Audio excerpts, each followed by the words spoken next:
Hello everyone, this is Devendra Sharma and welcome to my channel DRMTD। दोस्तों, आज है अपने एक्सरसाइज 3.2 के अंदर दोस्तों क्वेश्चन नंबर 6।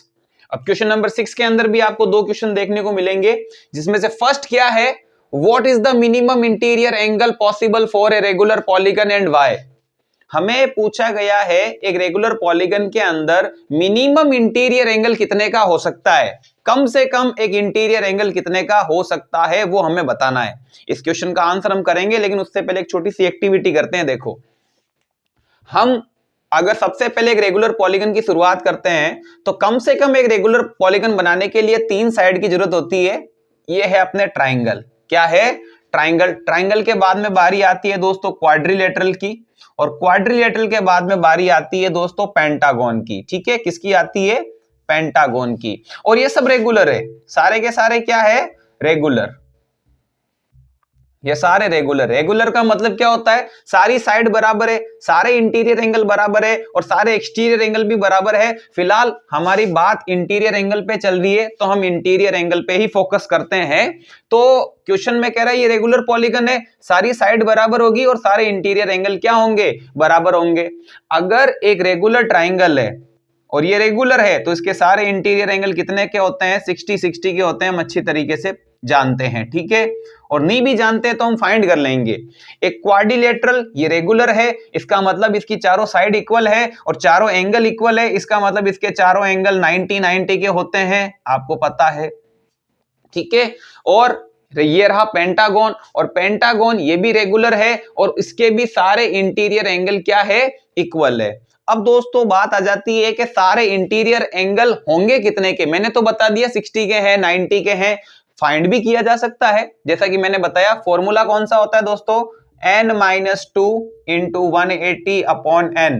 ये फॉर्मूला तभी लगाया जाता है जब पॉलीगन रेगुलर हो और उसके सारे इंटीरियर एंगल की वैल्यू फाइंड करनी हो, ईच इंटीरियर एंगल, ठीक है। तो देखिए, n की जगह मैं लिखूंगा 3-2 इंटू 180 अपॉन में n का मतलब साइड। 3-2 1 into 180 upon 3। अब 180 से मल्टीप्लाई होगा तो 180 आएगा, अपॉन में 3 काटेंगे तो 3 6 18, यानी कि प्रत्येक इंटीरियर एंगल कितने का होगा दोस्तों? 60 डिग्री का होगा। कितने का होगा? 60 डिग्री का। इसमें भी हम फाइंड कर सकते हैं इसी फॉर्मूले से, n-2 इंटू 180 अपॉन n का मतलब number of side, 4-2 into 180 upon 4 में से 2 माइनस करेंगे, 2 इंटू 180 अपॉन 4। अब देखिए, 2 से कट करते हैं, इनके बीच में मल्टीप्लाई है, 2 2 जा 4 और 2 से ये कट होगा तो दोस्तों 90 टाइम। तो सारे इंटीरियर एंगल हो गए 90 डिग्री के। मैंने पहले भी बताया था, ठीक है। ये भी एक रेगुलर पॉलीगन है जिसकी 5 साइड्स इक्वल है और पांचों इंटीरियर एंगल इक्वल होंगे। लेकिन पांचों इंटीरियर एंगल होंगे कितने के? फॉर्मूला वही, n-2 into 180 upon n। 5-2 into 180 upon 5। 5-2 3 into 180 upon 5। बीच में मल्टीप्लाई है, हम कट भी कर सकते हैं। 5 3 जा 15, यहां पर है 18, कितना बच गया दोस्तों? 3 बच गया। 5 6 जा 30, ओके। अब 3 से इसको मल्टीप्लाई कर देते हैं अपन। 3 से और 36 को मल्टीप्लाई करूंगा तो कितना ऑब्टेंड होगा दोस्तों? 108 डिग्री ऑब्टेंड होगा। कितना ऑब्टेंड होगा? इसके सारे इंटीरियर एंगल होंगे आपके 108 डिग्री के। इस पूरी एक्टिविटी से हम कंक्लूजन क्या निकालेंगे? हमें यही पता चला इसके अंदर कि जैसे जैसे नंबर ऑफ साइड बढ़ रही है, देखो इसमें 3 साइड है, इसमें 4 साइड है, इसमें 5 साइड है, जैसे जैसे साइड्स बढ़ती जा रही है वैसे वैसे इंटीरियर एंगल की वैल्यू भी बढ़ती जा रही है। इसमें सारे इंटीरियर एंगल 60 के, इसमें सारे इंटीरियर एंगल 90 के, इसमें सारे इंटीरियर एंगल 108 के। क्वेश्चन यही तो पूछ रहा है, कम से कम इंटीरियर एंगल कितने का होना चाहिए? तो कम से कम इंटीरियर एंगल होना चाहिए दोस्तों 60 डिग्री का। और क्यों होना चाहिए? क्योंकि जैसे जैसे साइड्स बढ़ती है वैसे वैसे इंटीरियर एंगल की वैल्यू क्या होती जाती है? बढ़ती जाती है। अगर आप ये एक्टिविटी नोट करना चाहते हो तो आप कर सकते हो, फिर हम इसका आंसर देते हैं। तो ये रहा आंसर दोस्तों। हमें क्वेश्चन पूछा गया था एक रेगुलर पॉलीगन के अंदर मिनिमम इंटीरियर एंगल की वैल्यू कितनी हो सकती है? तो एक रेगुलर पॉलीगन के अंदर मिनिमम इंटीरियर एंगल की वैल्यू कितनी हो सकती है दोस्तों? 60 डिग्री हो सकती है। The minimum interior angle of a regular polygon is 60 degree. एक रेगुलर पॉलीगन के अंदर मिनिमम इंटीरियर एंगल की वैल्यू, कम से कम इंटीरियर एंगल की वैल्यू कितनी होगी? 60 डिग्री। क्यों होगी? तो रीजन आप क्या दोगे? Because when the sides increase, जब साइड्स की संख्या बढ़ती जाती है, ये फिगर भी आप बना सकते हो, ये देखो, जैसे जैसे साइड बढ़ती जाएगी वैसे वैसे क्या होगा? Then value of each interior angle of a regular polygon will be decrease. वैसे वैसे इंटीरियर एंगल की वैल्यू क्या होती जाएगी? बढ़ती जाएगी। आप ये फिगर भी बना सकते हो। ये सब रेगुलर पॉलीगन है जिसमें इंटीरियर एंगल की वैल्यू 60, इंटीरियर एंगल की वैल्यू 90, इंटीरियर एंगल की वैल्यू 108। हम खुद देख पा रहे हैं जैसे जैसे साइड बढ़ रही है, इसमें 3 साइड है, इसमें 4 साइड है, इसमें 5 साइड है, वैसे वैसे इंटीरियर एंगल की वैल्यू बढ़ती जा रही है। तो कम से कम इंटीरियर एंगल की वैल्यू कितनी होगी दोस्तों? 60 डिग्री होगी। होप कि आपको समझ में आया होगा। आप इसको नोट कीजिए, उसके बाद में हम इसका सेकंड पार्ट करते हैं। नेक्स्ट है दोस्तों क्वेश्चन नंबर 6 का सेकंड पार्ट। इसमें क्या पूछा गया है? What is the maximum exterior angle possible for a regular polygon?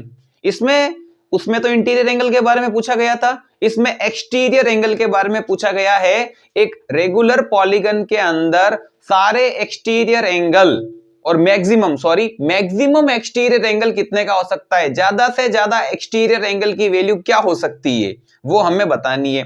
उसमें एक्टिविटी की थी, इसमें भी हम एक्टिविटी करेंगे। देखो, सबसे पहले हमें रेगुलर पॉलीगन ड्रॉ करने हैं, और कम से कम एक पॉलीगन ड्रॉ करने के लिए 3 साइड की जरूरत होती है। ट्राइंगल हो गया,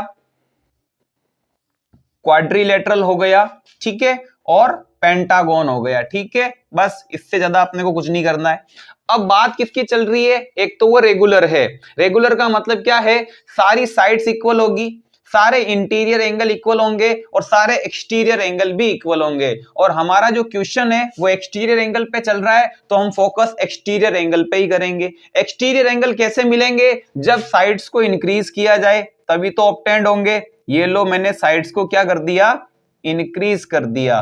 क्या कर दिया दोस्तों? साइड्स को इंक्रीज कर दिया, ठीक है।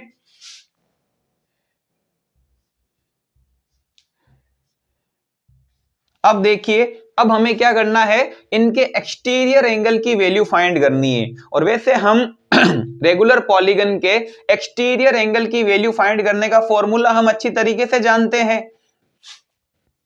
Each exterior angle of a regular polygon, ये फॉर्मूला तभी अप्लाई होता है जब पॉलीगन्स क्या हो? रेगुलर हो। और क्वेश्चन में रेगुलर पॉलीगन की बात बोली गई है। फॉर्मूला लगाएंगे दोस्तों 360 अपॉन n, और n का मतलब क्या होता है? Number of side. इसमें नंबर ऑफ साइड है 3, कैंसिल करूंगा तो दोस्तों आएगा 120। यानी इसके सारे एक्सटीरियर एंगल कितने के होंगे? 120 के होंगे। कितने के होंगे? 120 के। इसमें मुझे प्रत्येक एक्सटीरियर एंगल की वैल्यू फाइंड करनी है। फॉर्मूला क्या होता है दोस्तों? 360 अपॉन n।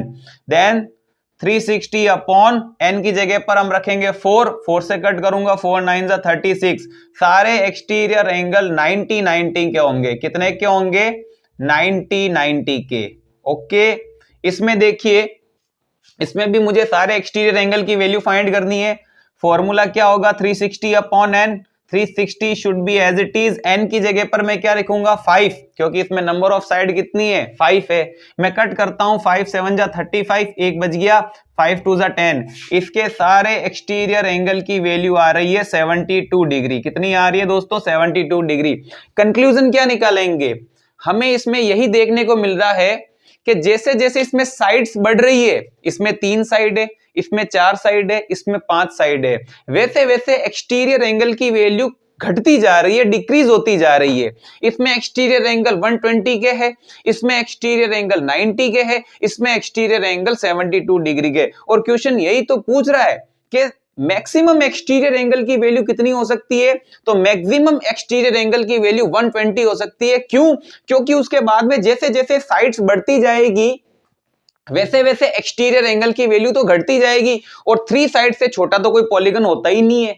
तो एक रेगुलर पॉलीगन जो कि 3 साइड का होता है, कम से कम तो 3 साइड का ही है, उसके अंदर ज्यादा से ज्यादा एक्सटीरियर एंगल की वैल्यू कितनी हो सकती है? 120 हो सकती है। रीजन पूछे तो रीजन ये लिखेंगे कि जैसे जैसे साइड्स बढ़ेगी वैसे वैसे एक्सटीरियर एंगल की वैल्यू घटती जाएगी। ओके, चाहो तो आप नोट कर सकते हो, उसके बाद में हम इसका आंसर लिखते हैं। तो आंसर ये होगा दोस्तों, the maximum exterior angle of a regular polygon is 120 degree. यही पूछा गया था, एक रेगुलर पॉलीगन के अंदर मैक्सिमम एक्सटीरियर एंगल की वैल्यू क्या होनी चाहिए? तो 120 डिग्री होनी चाहिए। क्यों होनी चाहिए? जैसे जैसे नंबर ऑफ साइड्स बढ़ती जाएगी वैसे वैसे एक्सटीरियर एंगल की वैल्यू क्या होती जाएगी? घटती जाएगी। आप चाहो तो ये फिगर भी ड्रॉ कर सकते हो, इससे हमें समझ में आएगा। देखो दोस्तों, एक रेगुलर पॉलीगन बनाने के लिए हमें पता है 3 साइड चाहिए, 3 साइड से तो छोटा कोई पॉलीगन भी नहीं हो सकता। तो 3 साइड, ये मिनिमम साइड से मिलकर बनाया गया पॉलीगन है जिसके अंदर मैक्सिमम एक्सटीरियर एंगल 120 की है। उसके बाद में देखो साइड बढ़ रही है और हमें दिख रहा है कि एक्सटीरियर एंगल 90 का, 72 का, यानी एक्सटीरियर एंगल की वैल्यू क्या होती जा रही है? घटती जा रही है। होप कि आपको समझ में आया होगा दोस्तों, आप नोट कीजिए। और इसी के साथ आपके एक्सरसाइज 3.2 कंप्लीट होती है। नेक्स्ट वीडियो के अंदर सबसे पहले हम काइंड ऑफ क्वाड्रिलेटरल के बारे में पढ़ेंगे और उसके बाद में जो एग्जांपल और एक्सरसाइज होगी वो सॉल्व करेंगे लिए। तब तक के लिए थैंक यू फॉर वॉचिंग।